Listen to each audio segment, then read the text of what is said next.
এখন কটাহত লৈ গোলকগঞ্জত চাঞ্চল্য।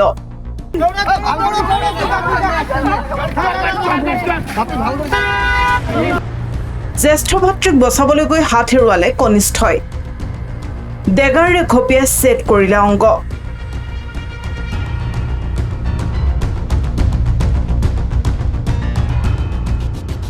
সংকটজনক অৱস্থাত গুৰুতৰভাৱে আহতক GMCHত ভৰ্তি।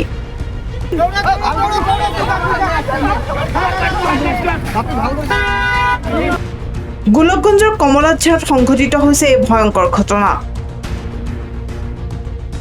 প্ৰথমে শিশুসকলৰ মাজত সৃষ্টি হোৱা কাজিয়াই অৱশেষত ল'লে ভয়ংকৰ ৰূপ।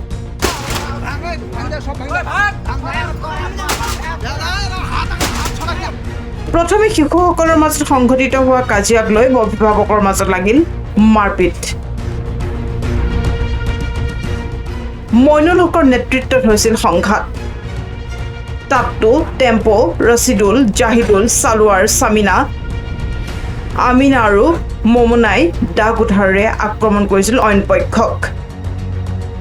ৰেহান নামৰ কিশোৰক ডেগাৰেৰে আক্ৰমণ। আব্দুল কাৰি নামৰ যুৱকৰ কাটিলে হাত।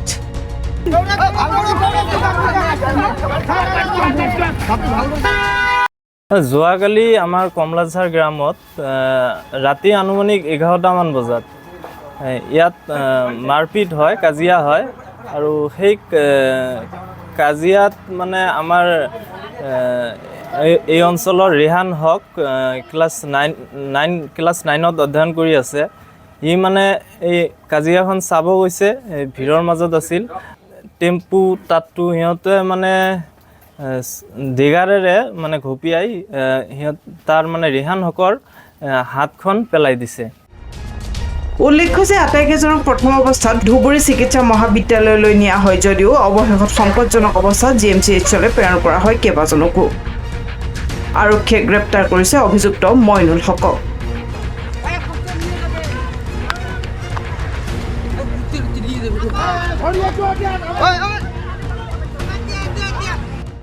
আব্দুল বাৰীৰ বাওঁহাতৰ পৰা ইফালে কোব মাৰিলে।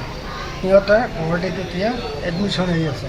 সিহঁতে ইয়াৰ আগত ৰেপ কেছ আৰু চুৰি ডকাতি সিহঁতে গাঁওখনত কৰি থাকে।